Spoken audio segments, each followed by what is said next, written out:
Businessman सच में बहुत परेशान है जीएसटी से। अपने अकाउंटेंट से बोलता है कि यार जीएसटी में कितनी उलझने हैं, ये जीएसटी में सप्लाई क्या है पता ही नहीं चलता। अकाउंटेंट बिजनेसमैन से कहता है सर रिलैक्स, मैं समझाता हूं कि आखिरकार ये सप्लाई होता क्या है। सर अगर आप सप्लाई का मतलब समझ गए ना तो जीएसटी में बहुत कुछ क्लियर हो जाएगा। सर जीएसटी में एक सेक्शन है, सेक्शन 7, ये सप्लाई के बारे में क्या कहता है, ध्यान से समझिए। सप्लाई मतलब जब कोई बिजनेस में कोई सर्विस या गुड्स सेल करता है, देता है और उसके बदले में कोई कंसीडरेशन लेता है। अब कंसीडरेशन होता क्या है, उसके बदले में पैसे लेना, या ऐसा भी हो सकता है कि उसके बदले में गुड्स या सर्विस की वैल्यू के बराबर कोई चीज आपने ले ली। मान लीजिए कि मोबाइल का बिजनेस है और आप मोबाइल सेल करते हैं और सामने वाले का भी एक बिजनेस है और वो लैपटॉप सेल करता है, तो आपने उसको मोबाइल बेचा लेकिन उसने आपको पैसे नहीं दिए, उसने आपको मोबाइल के बदले लैपटॉप दे दिया और जो भी बीच का डिफरेंस था, मोबाइल और लैपटॉप के प्राइस का जो डिफरेंस था वो उसने पे कर दिया। तो ऐसी ही सिचुएशन हो सकती है। बिजनेसमैन कहता है अकाउंटेंट से, इसका मतलब अगर मैं कोई भी चीज बेचूं या कोई सर्विस दूं या फिर किसी गुड्स को किराए पर दूं या फिर एक्सचेंज कर दूं, क्या ये सब चीजें सप्लाई में आएंगी? अकाउंटेंट कहता है जी हां सर, बिल्कुल आपने सही समझा। अकाउंटेंट बिजनेसमैन से क्या कहता है कि सर जीएसटी में कुछ ऐसी ट्रांजैक्शन भी होती है जिनको सप्लाई माना जाता है लेकिन उनमें कंसीडरेशन नहीं होता, मतलब पैसा नहीं लिया दिया जाता। बिजनेसमैन कहता है मैं समझा नहीं, जरा एग्जांपल देके बताओ। अकाउंटेंट कहता है सर जीएसटी के शेड्यूल 1 में बताया गया है अगर कोई गुड्स बिना पैसे के परमानेंट ट्रांसफर किए जा रहे हैं, जैसे ब्रांच ट्रांसफर या फिर रिलेटेड पार्टी ट्रांजैक्शन, इस पर भी जीएसटी लगेगा।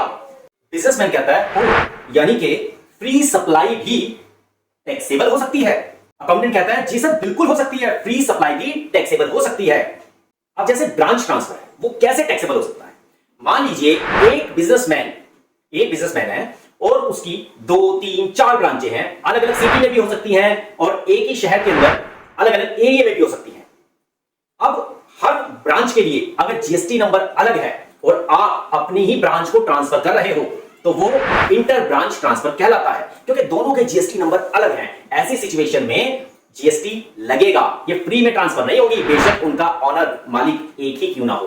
रिलेटेड पार्टी ट्रांजैक्शन में ध्यान देने वाली चीज ये है कि एक बिजनेसमैन जिसने हरियाणा में एक जीएसटी नंबर लिया हुआ है, फिर उसने अपना दूसरा बिजनेस शुरू करा कपड़े का, उसका भी जीएसटी नंबर लिया हुआ है, फिर तीसरा बिजनेस शुरू करा शूज का, उसका भी जीएसटी नंबर लिया हुआ है, चौथा बिजनेस शुरू करा मिठाई का, उसमें भी जीएसटी नंबर लिया हुआ है। तो क्या है, इन सभी बिजनेस का जो ओनर है वो रिलेटेड पार्टी है, वो सभी बिजनेस से रिलेट करता है, वो सभी से रिलेटेड है। तो इसीलिए अगर एक बिजनेसमैन शूज का बिजनेस कर रहा है और वो कपड़े वाले बिजनेस में शूज ट्रांसफर करता है, या कपड़े वाले बिजनेस से कपड़े मिठाई वाली शॉप पर लेकर के आता है, या मिठाइयों को ट्रांसफर करता है शूज वाली शॉप पर या कपड़े वाली शॉप पर, दिवाली के सीजन में जब मिठाइयां स्टाफ को देने के लिए या अदर क्लाइंट्स को डिस्ट्रीब्यूट करने के लिए दिवाली गिफ्ट्स के तौर पर मतलब हम देते हैं ना, तो ऐसे मिठाई वाली शॉप से जब वो मिठाइयों को ट्रांसफर करेगा अपनी अदर बिजनेस में, तो ये रिलेटेड पार्टी ट्रांजैक्शन होगी और यहां पर जीएसटी लगेगा। ये फ्री में ट्रांसफर नहीं कर सकते, चाहे बेशक इनका जो बिजनेस ओनर है वो सेम ही क्यों ना हो।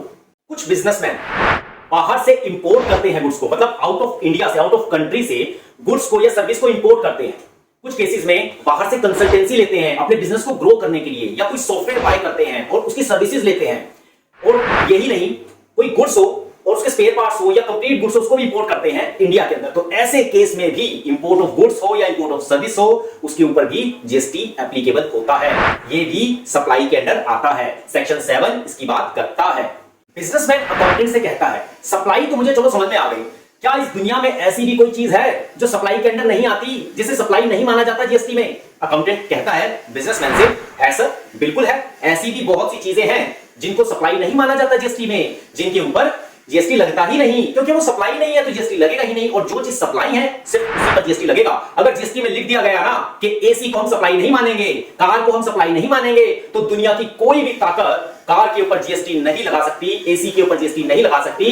सारा खेल सिर्फ इसी चीज का है कि जीएसटी में जिस चीज को लिख दिया गया कि ये सप्लाई है, तो दुनिया की कोई ताकत उसे हटा नहीं सकती। और अगर जीएसटी में लिख दिया गया कि ये सप्लाई नहीं है, तो दुनिया की कोई भी ताकत उस पर जीएसटी लगा नहीं सकती। तो इसीलिए आपको यह ध्यान रखना है कि जीएसटी को पढ़ते समय कि कौन सी चीज जीएसटी में सप्लाई है और कौन सी चीज जीएसटी में सप्लाई नहीं है। अगर बिजनेसमैन ने किसी एम्प्लॉई को सैलरी दी तो जीएसटी लॉ में लिखा है कि भैया ये सप्लाई नहीं है, हम नहीं लगाएंगे जीएसटी। एम्प्लॉयर को स्पेशली मना किया है कि जब आप अपने एम्प्लॉई को सैलरी देते हैं तो उसके ऊपर आप जीएसटी नहीं चार्ज करेंगे क्योंकि ये सप्लाई नहीं है। मान लीजिए आपका कोई केस चल रहा है कोर्ट में, किसी भी पार्टी ने आपकी पेमेंट नहीं दी थी, अब कोर्ट ने फैसला आपके हक में दिया और आपको कुछ अमाउंट जो लेना था वो तो मिला ही मिला, जो हरासमेंट हुई उसका कंपनसेशन भी मिला, तो जो ये अमाउंट आपको मिला है इसके ऊपर भी कोई जीएसटी चार्ज नहीं होगा क्योंकि ये सप्लाई की डेफिनेशन में आता ही नहीं। मतलब कोर्ट अगर कोई फैसला करे और उस फैसले के बाद कोर्ट कहे कि भाई आपको इतना अमाउंट मिलेगा क्योंकि केस आपके फेवर में है, तो उस पर जीएसटी चार्ज नहीं होगा। अगर गवर्नमेंट पब्लिक वेलफेयर के लिए कोई काम करती है और उसके बदले हम उसको कोई फीस पे करते हैं, कुछ मतलब के डोनेशन दे देते हैं, कुछ भी दे देते हैं, गवर्नमेंट को पब्लिक वेलफेयर फंड के लिए जो पैसा रिसीव होता है या फिर अगर वो किसी एनजीओ को कोई पैसा दे देती है कि भाई आप अच्छा काम कर रहे हैं, पब्लिक वेलफेयर के लिए काम कर रहे हैं, हम आपको 1 लाख 2 लाख 50 लाख रुपए दे रहे हैं क्योंकि आप पब्लिक वेलफेयर के लिए काम कर रहे हैं, तो ऐसे किसी भी अमाउंट के ऊपर जीएसटी चार्ज नहीं होता क्योंकि ये गवर्नमेंट ने पब्लिक वेलफेयर फंड के लिए पैसा दिया है। और अगर गवर्नमेंट को भी पब्लिक वेलफेयर फंड के लिए पैसा मिलता है, किसी से भी मिले, चाहे किसी कंपनी से मिले, डोनेशन के रूप में मिले, तो इनके ऊपर भी जीएसटी नहीं लगता। जीएसटी लॉ में लिखा हुआ है भाई। बिजनेसमैन कहता है कि अब मुझे अच्छे से समझ में आ गया कि सेक्शन 7 सिर्फ और सिर्फ सेल करने के लिए नहीं बना, बल्कि बिजनेस में अगर कोई ट्रांजैक्शन हुई है जिसमें हमने किसी गुड्स को सेल करा हो, सर्विस को दिया हो, उसके बदले कोई कंसीडरेशन लिया हो, पैसा लिया हो, ये सब सप्लाई के अंदर कवर होता है, सप्लाई की डेफिनेशन में आता है।